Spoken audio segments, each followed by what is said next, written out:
Hello po and happy Tuesday. Today po is January 5 and we're starting our series on vaccines. So welcome. The program is called Libreng Consulta. My name is Dr. Ana York Bondok.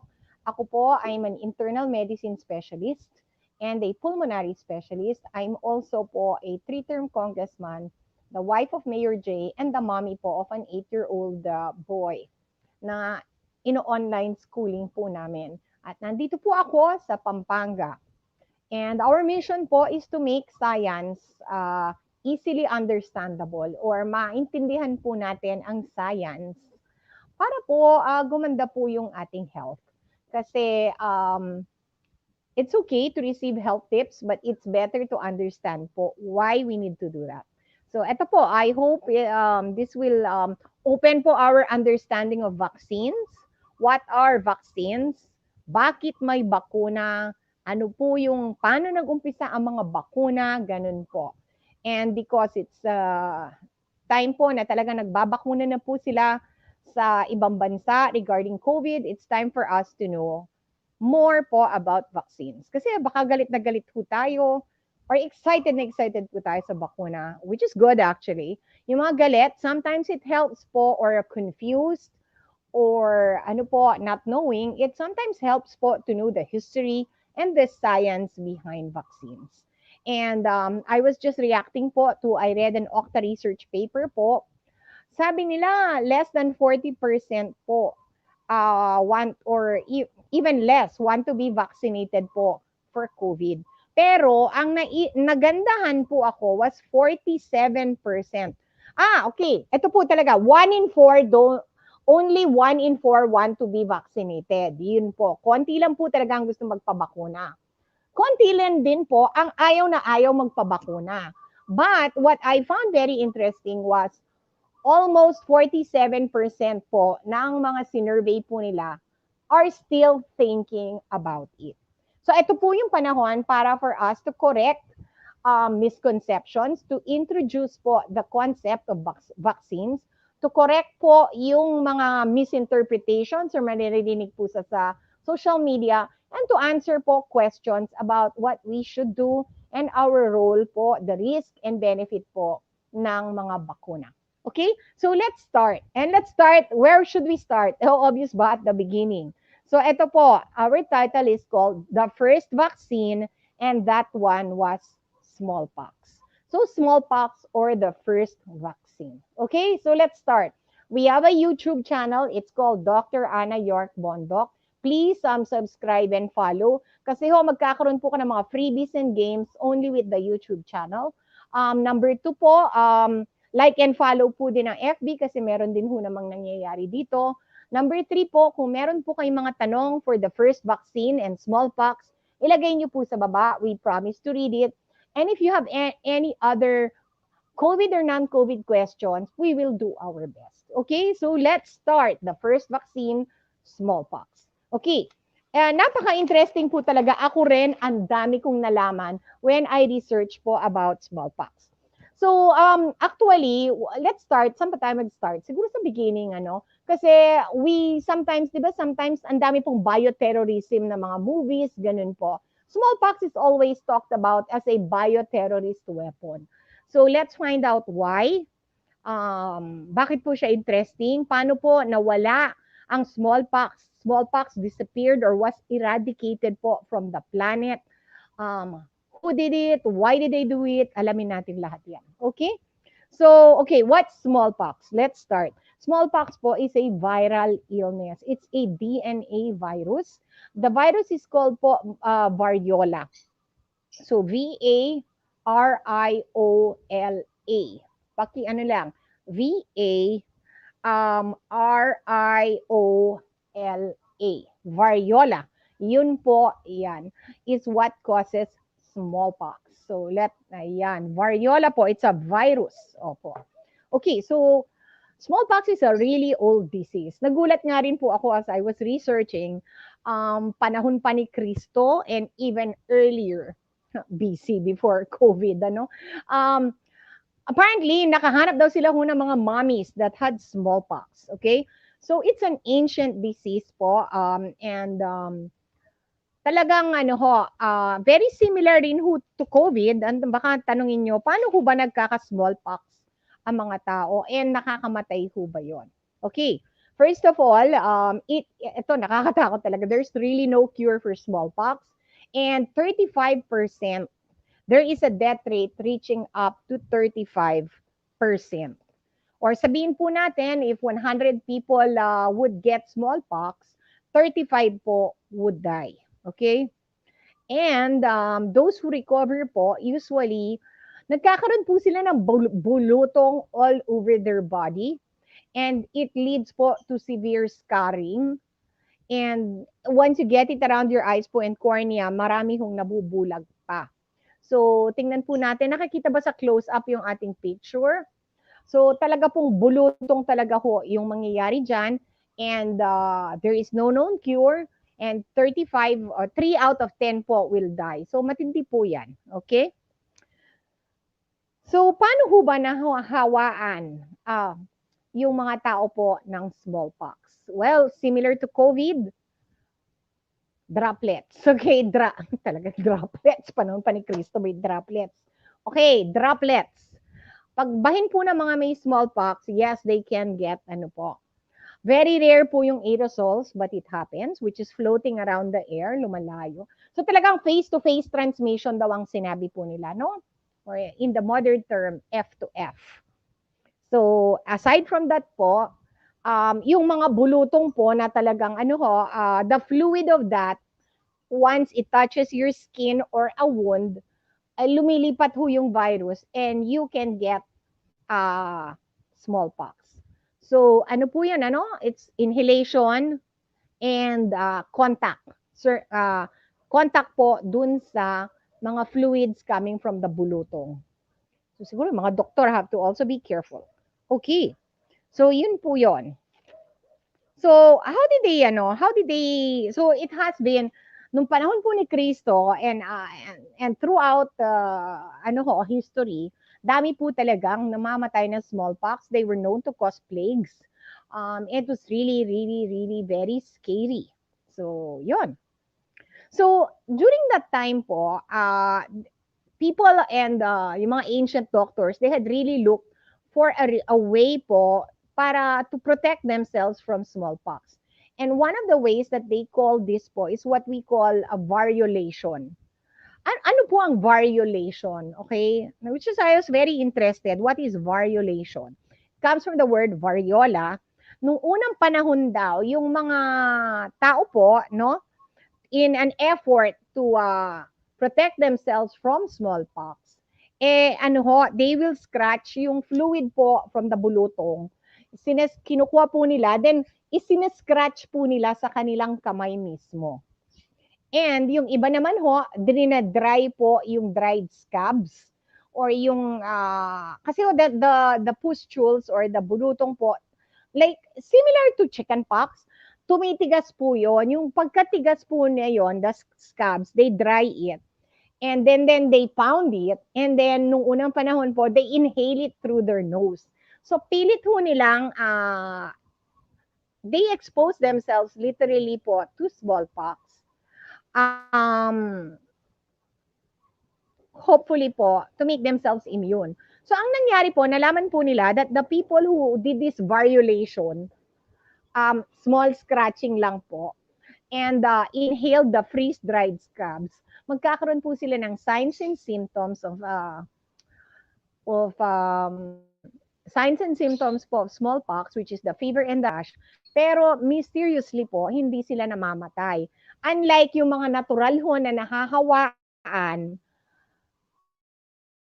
35% po ang namamatay. So, there was choice nung unang panahon. The death rate po ng mga nag-i-scratch at nag-i-inhale is 2.5%. So, if there were 100 persons, 2 po na did the variolation are gonna die. Pero, if you don't do that, at magkaroon ka naman ng smallpox, 35% patay. So, you have to choose between these two horrible choices. Wala akong maganda. So in 1796 po, napansin po there's a scientist named Edward Jenner, though actually may debate pa nga talaga because there were issues po that there were people before him. But basically it's accepted po that Edward Jenner, who is an Englishman po, noted that milkmaids. Who are milkmaids? Yung nag-aano po ng cows. Sila po yung kumukuha ng cow's milk, no? There was a disease called cowpox. Nung panahon na yon, nagbubulutong din ho yung mga cows.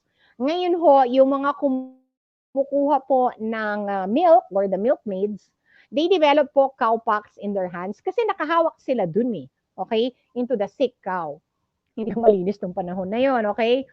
So, napansin po ni Edward Jenner that these milkmaids po who developed the cow disease on their hands, nung dumaan po yung variola or smallpox dun sa lugar, these people did not get sick. So mysteriously, they had bulutong po or pustules on their hands from the cows, from the cowpox. But when the smallpox arrived, they did not die. And as compared to the variolation po, they did not develop the signs and symptoms of smallpox. So this is the earliest form po of vaccination or inoculation. So ang ginawa po ni Mr. Jenner, the lady was named Sarah, and she had a son. She was a milkmaid named Sarah, and she had a son po named Philip. Doon po sa cowpox store po ni Ma'am Sarah, kumuha po siya and screenatch niya po doon sa kamay po nung bata, Philip. And this child survived. Marami pong beses na in-expose niya po to smallpox. We cannot do that anymore ngayon, ano? Pero noong unang panahon, talaga in-expose daw ho yung bata to many people who had smallpox and he never got sick. So what does this mean? He developed po an immunity to smallpox from the cowpox that he was exposed to. Okay? So, ang nangyari po, after this unique development, first time talaga in the world na nangyari po ito, Mr. Jenner, or Dr. Jenner, marami po siyang, he wrote the first scientific paper on this, and he extensively traveled the world talking about what had happened. So, talaga pong first time. And yung mga gobyerno po ng mga mundo noon, mga soldiers, ganun po, from UK, US, they really embraced this technology. Kasi people were really dying of smallpox. Talagang people were, talagang binabaon ho talaga yung mga patay nung panahon na yon. There were plagues and there was no cure. To this day, there is no cure. So, napansin po nila, and of course, they needed to inoculate the army. Sounds familiar ba? So, marami po talagang mga tao, they inoculated po soldiers kasi they needed to build up military might po. They were exploring the new world, conquering ho mga new places, and they needed po their soldiers to be protected against smallpox. Lalo na these people live close to one another. Okay? So, it's actually not totally clear kung paano ho lumipat from cowpox to vaccinia. Kasi po, vaccinia ngayon is a form, yun po yung ginamit for the modern vaccine. But basically, during that time po, kumalat po talaga siya all around the world. And this was embraced po by so many countries, so many presidents, so many prime ministers po, because people were really dying left and right. Meron pa hong mga batas na you cannot refuse a smallpox vaccination. Kaya lang, ano po yung mga bad, naman ho dito, no? Marami ho, because the way they produce it, kumukuha lang po sila ng fluids doon, and inaano ho sa kamay ng mga tao. At that time, they were not very hygienic. Ang dami pong nagkaroon ng TB, ang dami pong nagkaroon ng syphilis, ang dami pa hong namatay from bacterial infections kasi yung kinakaskas po nilang needle is not really that clean. And of course, we don't know po kung ano po yung mga ibang sakit ho nung mga ibang taong kinuhanan. So these are the modern developments po. In 1940, they were able to, one of the things that they did po was to put glycerin. Parang it became the carrier. And yung glycerin po, that's it's a sugar mixture po. It killed a lot of the TB, a lot of the bad bacteria, a lot of the syphilis na nagte-transfer from person to person. Kasi dati ho talagang lang derechahan lang po. That really helped po to put glycerin. And then, in the 1940s po, they were able to develop po the stable, ito talaga, the ones they make something stable and freeze-dried, tapos ang laban.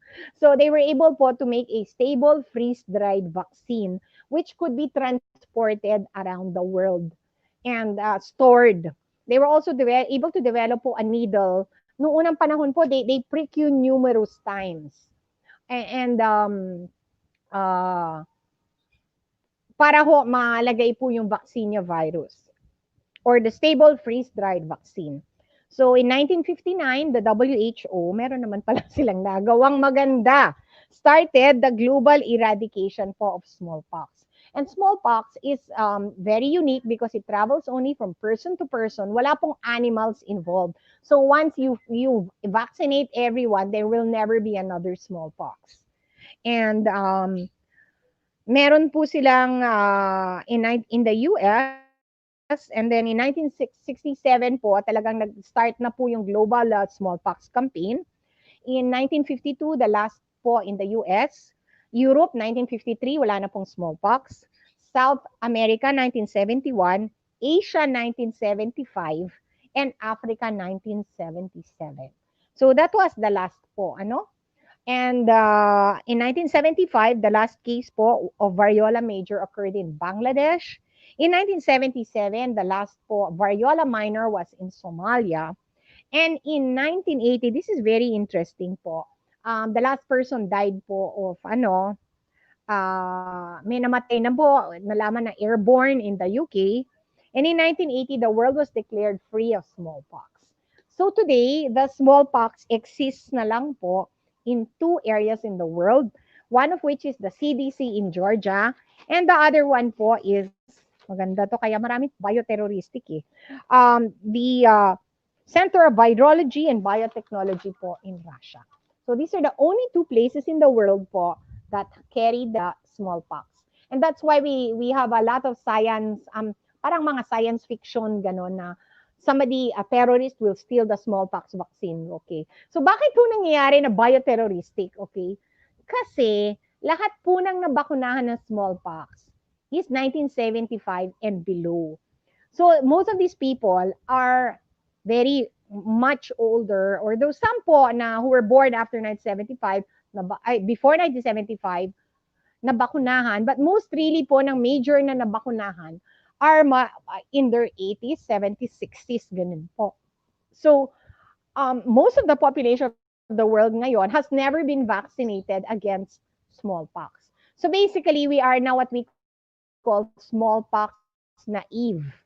Okay? Kaya kung magkalat ho yung smallpox, let's say somebody, some terrorist grabbed it out of either Russia or Georgia, of the CDC, at ikalat po into some sort of aircon facility, lahat po tayo, we are vulnerable to smallpox, just the way that we are vulnerable to COVID. So the US, the CDC, they have developed po modern smallpox vaccines na tinatago lang po nila just in case some terrorist, or alam mo naman, when you watch these movies, kukunin po nila yung vaccine at ikakalat po nila sa mundo. Okay? So what happened here? Ano ba nangyari? Scientifically po, ang nangyari, pinag-aralan po, no? Recently lang ho, the vaccinia or the cowpox, vaccinia is not necessarily cowpox eh. Hindi nga nila alam kung paano nag-travel from the cowpox that Jenner started to the vaccinia, which is now the modern vaccine.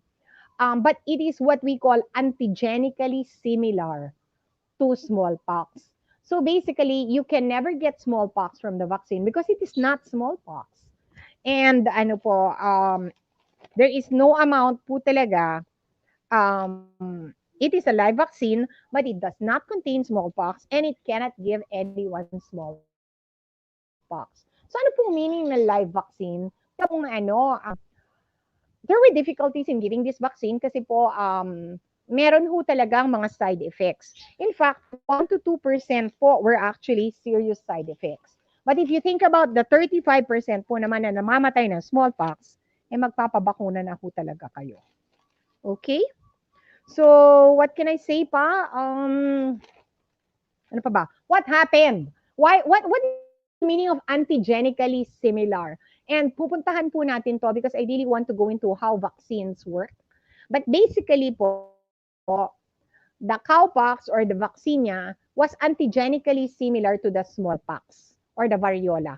The meaning po is that it has similar proteins. Can you show the purple photo?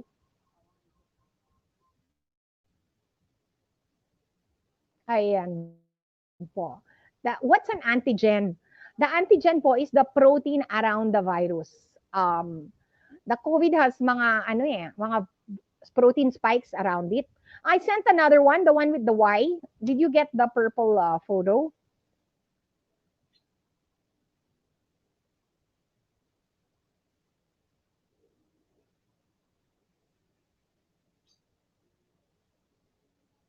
Ayan, opo.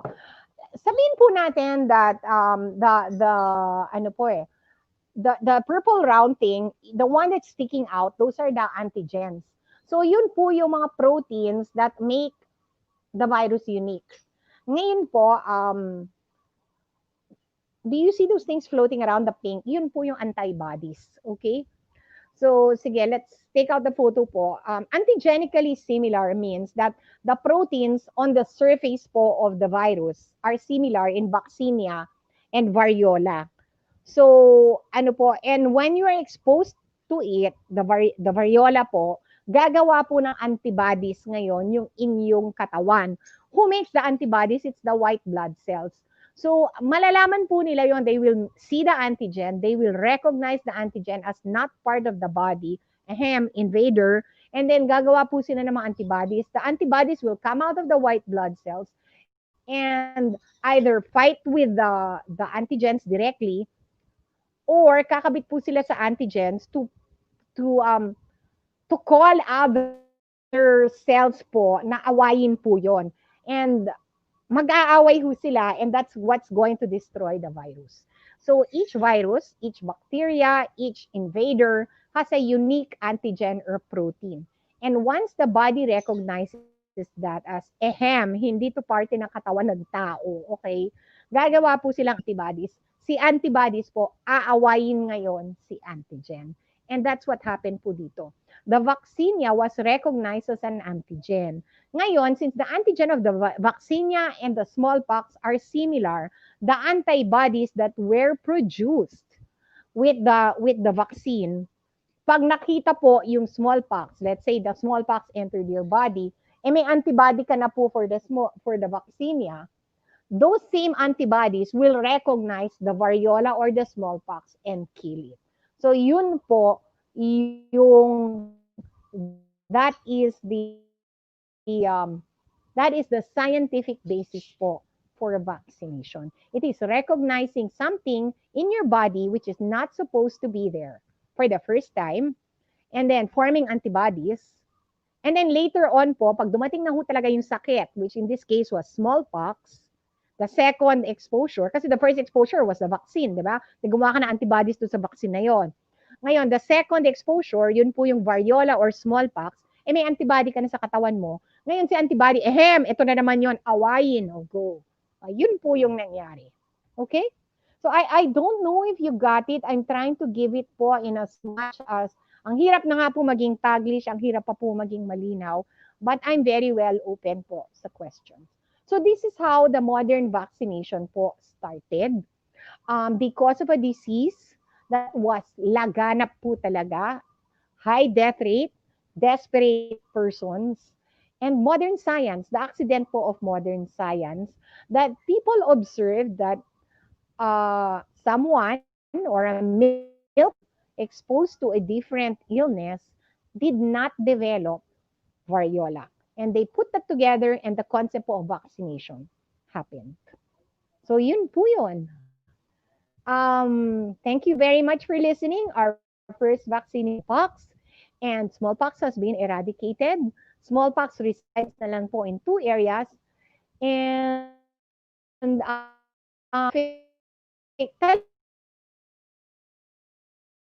simple. Ang dami rin pong nagalit. And begin at the beginning. Maraming salamat po. Ganda, from Miss Barbie Taruk Olap, gandang hapon po, Doktora. Hi, Barbie. Naintindihan mo ba? Yes po. Opo. Malinaw naman po ang Ikaw, Kat, nakuha mo ba that there was, na-observe nila na may tao na nagkasakit ng ibang sakit, pero hindi na siya nagkakasakit ng mas grabing sakit. And because they were antigenically similar pala, or they had the same antigens. So when the person got sick with the first disease, gumawa na ng antibody yung katawan niya. So pagdating ng smallpox, the said antibodies in the person's body attacked the smallpox and they never got sick anymore. So yun. And that is the concept of vaccination as we know it today.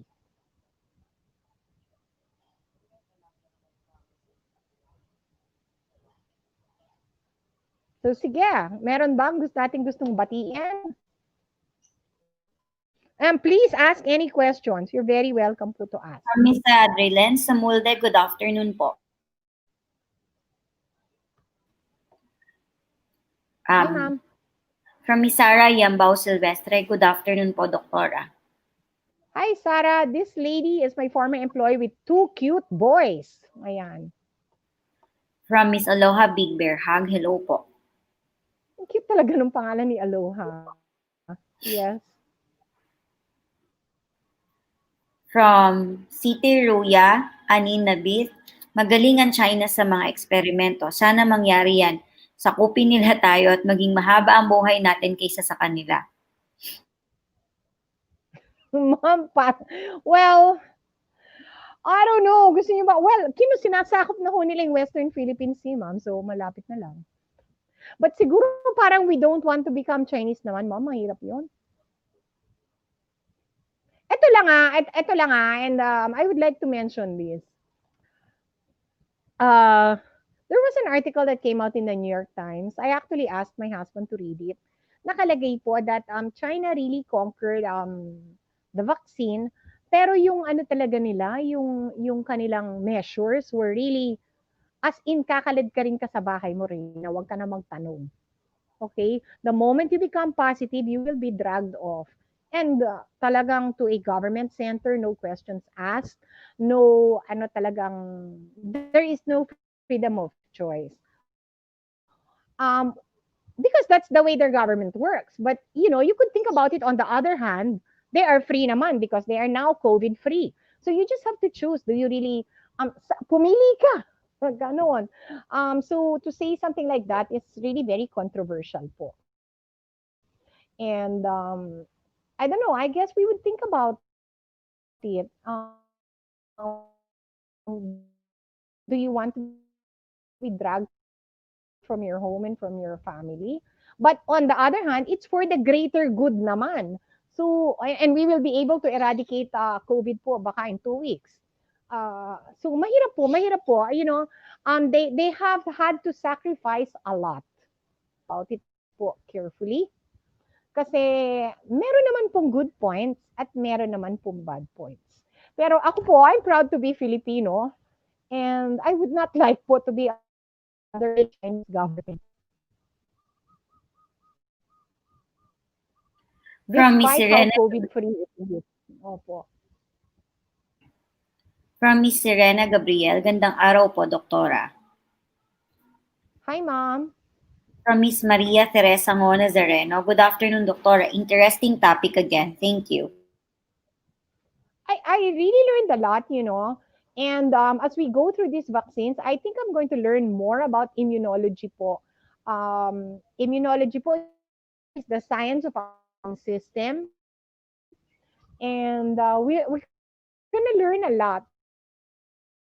I'm really more of a cancer specialist, but maganda po ito, maganda. Making statements, but siguro po it would be good for us to learn. But the question is really, where would we learn? Who will teach you this? Who will teach you this in Tagalog? Meron ba? Narina, ikaw meron ba? What books have you seen? It's to teach science is difficult po. To teach science in a native language is even more difficult. And to teach science po to people who have no background, which we really need to do now kasi pag naintindihan niyo po kung paano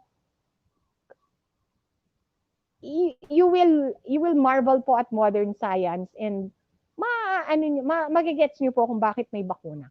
Ayun po. Napuputol ho ba tayo or are we okay? Yes, medyo napuputol lang yung connection niyo Oo, po, I'm Dok. sorry. Sometimes talagang, well, that's the Philippines for you. From Mr. Mondo Santos, thank you, Doktora, sa new topic.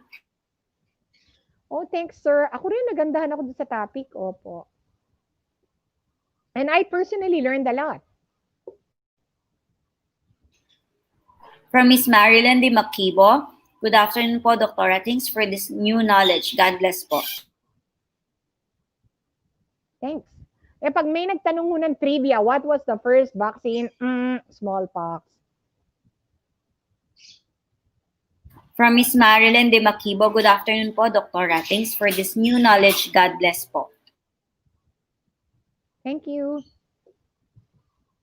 From Miss Remy Pineda Vinuya, good afternoon po, Doktora. Hi, Ma'am Remy. From Mr. Kim Christian Manabat, good afternoon, Doktora. Kim Christian, how are you? Magandang hapon.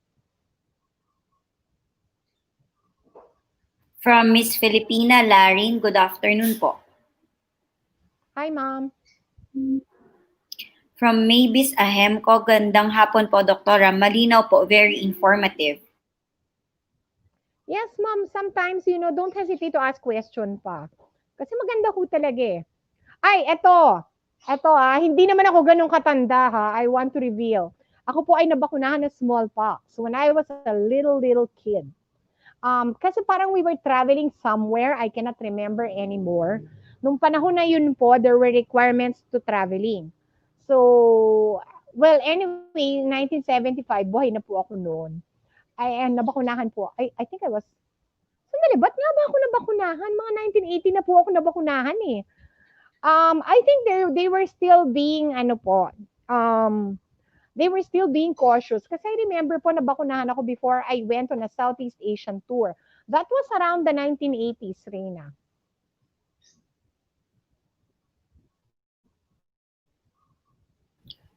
Parang Medyo napuputol matagal po na pala, tayo. no? Are we okay? Yes, Oo. medyo napuputol, Yeah. Dok.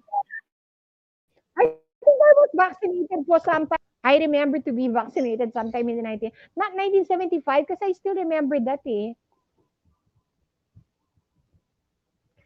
Though I remember kicking my doctor nung nabakunahan ako ng polio. Sorry guys. From Miss Mavis Ahemco, gandang hapon po, Doktora. Malinaw po, very informative.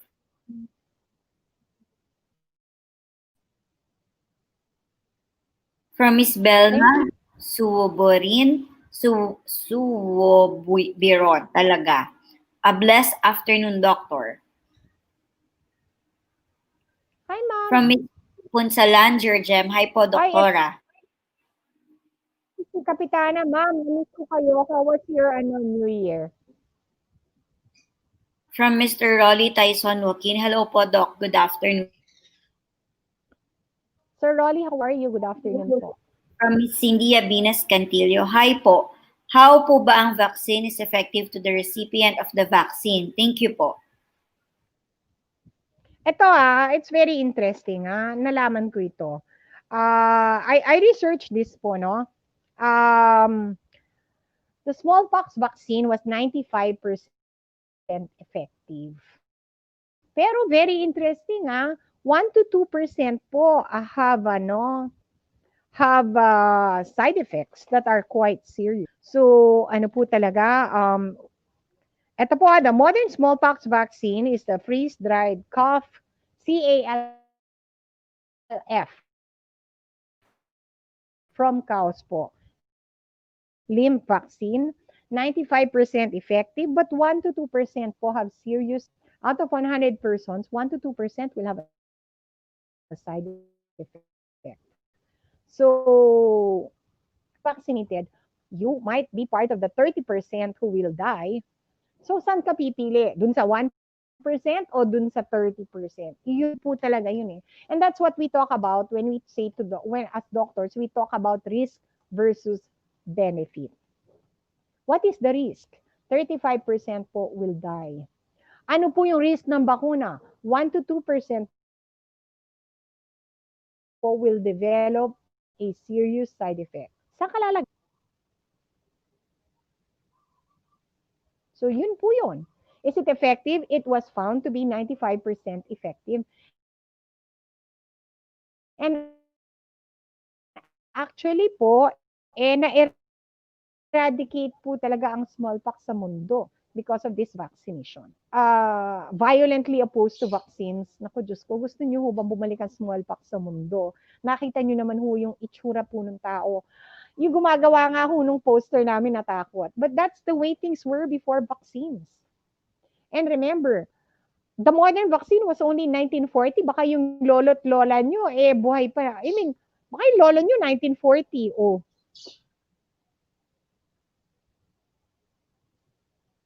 So lola or lolo could have easily gotten po smallpox. And very interesting rin po, no? Australia daw never really got smallpox. Maybe because it is an island. Pero ngayon, with all this traveling, all these airlines, ang dali-dali na lang pong magkalat po talaga ng sakit. From Miss Cindy Okay? Abinas Cantillo, ang effectivity po ba is at once? Thanks po again, Doktora Ana. Ma'am, no, it takes time. That's a very nice question. May timeline po eh. There was a timeline. Sabi po nila, it takes time po for the vaccine to work because your body has to see the vaccine. It has to recognize it. Ahem, hindi to part ng katawan. And then it has to manufacture the antibodies. And the antibodies po have to be enough so that it can fight the next smallpox. So ano po ang meaning nito? Ma'am, in the beginning, you might actually still get variola or smallpox. Some people will say because you have partial antibodies, you'll just get a lesser degree po. Halimbawa, nabakunahan kayo, say day one, and there is a smallpox like now, there is a COVID pandemic po. Let's say there was a smallpox pandemic. It will take time for your body po to make the antibodies. So if you get sick within the first few weeks po of having the smallpox or variola vaccine, you may get sick pero a weakened version po ng totoong sakit. Kasi may antibody ka na kahit papano partially. Okay? You don't have the antibodies to totally repel, but you will have the antibodies to weaken the smallpox that will enter your body. And then later on po, the weeks pass, talagang todo antibody ka na. Okay? And I would like to answer that question po. Did you remember yung sa tetanus? Okay. Why is the tetanus a double vaccine? Bakit dalawa ang binibigay sa tetanus? Kasi po, yung unang binibigay, which is the, those are the antibodies. There are artificially made antibodies po to the tetanus toxin. Kasi na-tetano ka ni. Nung na-firecracker ka at pinutukan yung kamay mo, nandun na yung tetanus. Okay? It is making a toxin as we speak. So, you need to have 2 shots. The antibodies, yun po yung immediate protection po. Those are artificial antibodies and they will immediately protect your body. Why na kagad nila yung toxin? And the second that you receive on that day in the ER is the yun po yung inactivated, that's the toxoid. Yun po yung inactivated toxin and that is what will um be recognized by your body as hindi ito kasama dito sa katawan ng tao, and your body will make antibodies that will fight that the toxin that was formed from the bacteria that entered your body. The antibodies which are artificially put into your body and the antibodies that your body will make because there will be a vaccine that will be injected to you. So dalawa po yun, the immediate, which is the foreign antibodies na yun ho yung immediate nagagawa pa rin ho yung katawan nyo ng more soldiers. And so there will be an early fight and a late fight. So yun po yun. That is the same concept po as the rabies vaccine. Rabies din po, dalawa rin po. And pupuntahan po natin si rabies. Okay, pupuntahan po natin si rabies.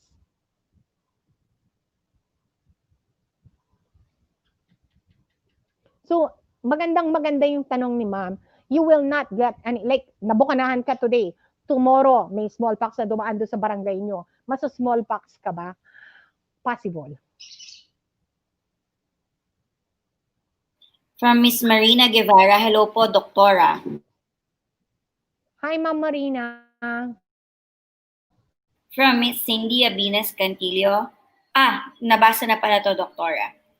From Mr. Rolly Tyson Joaquin, may YouTube channel po ba kayo, Ano Dok? naman tanong We mo have. yan? Oo. From Yes, thank Miss you for asking. It's Dr. Ana York Bondok po.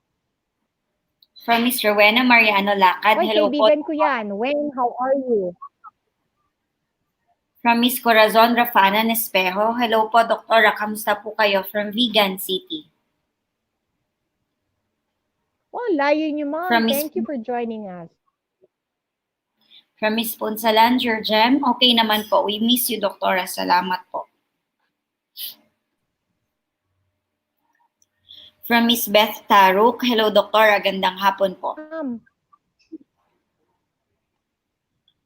From Miss Cortez Agolto, Rosalinda, hello po, Doktora.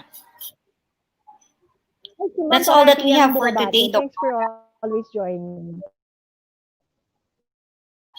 That's all that we have po for today. Okay, guys. So, break muna tayo tomorrow and then we'll resume Thursday. Let's see po kung ano gusto natin pag-usapan and then tingnan po natin yung mga trending. Opo. So sa inyo po lahat, thanks for joining us. Ito po, the first, sabi nga nila, where do you start? But at the very beginning, parang sound of music ata yun. So the first vaccine was called smallpox. And it is also the most common and it is also for those po na may duda po about vaccines to listen to this because ang dami yun lang. Okay? So salamat po and good afternoon. Bye.